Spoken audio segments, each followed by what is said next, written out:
ડીસામાં રબારી સમાજ માટે ઐતિહાસિક દિવસ નોંધાયો છે। હજારો રબારી સમાજના લોકોની હાજરી વચ્ચે રબારી સમાજનું સામાજિક બંધારણ નક્કી થયું છે। આ બંધારણથી સમાજમાં ફાજલ ખર્ચ બંધ થશે અને શિક્ષણને નવી દિશા મળશે। સાથે સાથે આગેવાનોએ રબારી સમાજના હાજર લોકોને સોગંદ આપી અને બંધારણનો અમલ કરવા અપીલ કરી હતી। મહત્વની વાત એ છે કે રબારી સમાજનું બંધારણ 26 જાન્યુઆરીથી અમલમાં આવશે। ડીસાના શમશેરપુરા નજીક આવેલા દેસાઈ શૈક્ષણિક સંકુલમાં ઉત્તર ગુજરાત અને રાજસ્થાનના રબારી સમાજનું મહાસંમેલન યોજાયું હતું। આ સંમેલનમાં ધાનેરાના ધારાસભ્ય માવજીભાઈ દેસાઈ, પૂર્વ ધારાસભ્ય ગોવાભાઈ દેસાઈ, રાણીવાડાના ધારાસભ્ય રતન દેવાસી સહિત બનાસકાંઠા, પાટણ, થરાદ, વાવ તેમજ દક્ષિણ રાજસ્થાનના આગેવાનો ઉપસ્થિત રહ્યા હતા। આ મહાસંમેલનમાં અંદાજે 40,000થી વધુ રબારી સમાજના લોકો ઉમટી પડ્યા હતા। સંમેલનની ખાસિયત એ હતી કે નાના મોટા કોઈ ભેદભાવ વગર કોઈ વિશેષ સ્ટેજ વ્યવસ્થા રાખવામાં આવી ન હતી। બધા આગેવાનો અને સમાજજનો એક સમાન રીતે નીચે બેઠા અને દરેકને સંબોધન કરવાની સમાન તક આપવામાં આવી। આ બંધારણ સમાજના ભવિષ્યને મજબૂત બનાવશે। જન્મથી લઈ મરણ સુધીના કુલ 11 સામાજિક મુદ્દાઓ નક્કી કરવામાં આવ્યા છે, જેના કારણે સમાજ આર્થિક રીતે મજબૂત બનશે અને આવનારી પેઢીનું ભવિષ્ય ઉજળું થશે।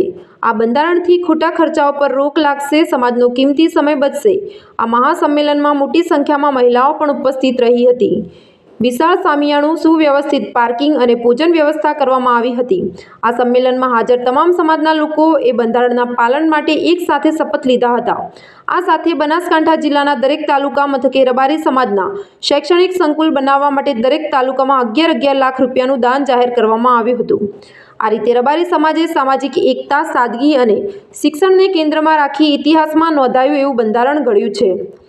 માવજી દેસાઈ, ધારાસભ્ય ધાનેરા, રબારી સમાજના બંધારણના 11 મુદ્દાઓ: જન્મ પ્રસંગ સાદગી, ફાજલ ખર્ચ પર રોક, સગાઈ પ્રસંગ, ભેટ, દાગીના અને દેખાદેખી બંધ, લગ્ન પ્રસંગ, ડીજે, ફટાકડા અને વૈભવ પર પ્રતિબંધ, મામેરા, મોસાળ, મર્યાદિત રકમ, ઓઢામણા પ્રથા બંધ, આણું, બી વ્યક્તિ ₹1100થી વધુ ઓઢામણું નહીં, છૂટાછેડા, સમાજ સમિતિમાં સમાધાન, દંડ, શિક્ષણ ફંડમાં શિક્ષણ, દીકરા દીકરીને સમાન અને ઉચ્ચ શિક્ષણ, સમૂહ લગ્ન, ખર્ચ અને સમય બચાવવાનો હેતુ, વ્યસન, દારૂ અને નશા પર સંપૂર્ણ પ્રતિબંધ, મરણ પ્રસંગ, સાદગી અને ખર્ચામાં મર્યાદા, અન્ય ધાર્મિક ક્રિયામાં સાદગી અને પ્લાસ્ટિક પર પ્રતિબંધ।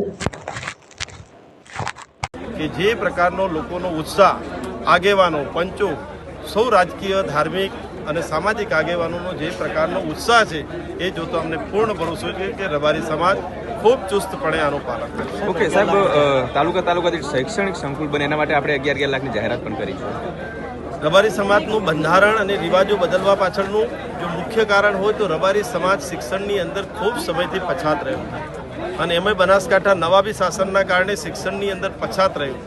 ત્યારે અમે સૌ આગેવાનોએ સાથે મળીને ખૂબ મહા મહેનત કરીને છેલ્લા 10-15 વર્ષની અંદર દરેક જગ્યાએ શૈક્ષણિક સંસ્થાઓ ઊભી કરી છે। સ્પર્ધાત્મક પરીક્ષાઓના ક્લાસ પણ ચાલુ કર્યા છે। એક રેક્ટ જેવી સંસ્થા ગુજરાત લેવલે પણ એક અમારા જીવણદાદા જે થઈ ગયા છે અમદાવાદની અંદર સ્વર્ગીય, એમના પ્રયાસોથી સૌ આગેવાનો સાથે મળી અને સમગ્ર રાજ્યની રેક્ટ સંસ્થા બનાવી છે। એના અંદર પણ મને સૌભાગ્ય પ્રાપ્ત થયું। ત્યારે હું શિક્ષણનો જીવ હોવાથી આજના આટલા મોટા પ્રસંગની અંદર અમુક વક્તાઓએ, ઘણા વક્તાઓએ સામાજિક ઉત્થાન માટે, સમાજના વિકાસ માટે અને સમાજના શિક્ષણ માટે જ્યારે વાત કરી, તાલુકે શિક્ષણના સંકુલો બનાવવાના, શિક્ષણના મંદિરો બનાવવાના, ત્યારે મેં પણ મારું સમાજનો એક ઋણ અદા કરવા માટે અને સમાજ શિક્ષણ તરફ પ્રેરાય અને શિક્ષણ માટેની પહેલ કરે એટલા માટે તાલુકાએ સમાજનું ઋણ અદા કરવા માટે ફૂલ ને તો ફૂલની પાંખડીના રૂપે 11 લાખ રૂપિયાનું દાન કરવાની. ઓકે.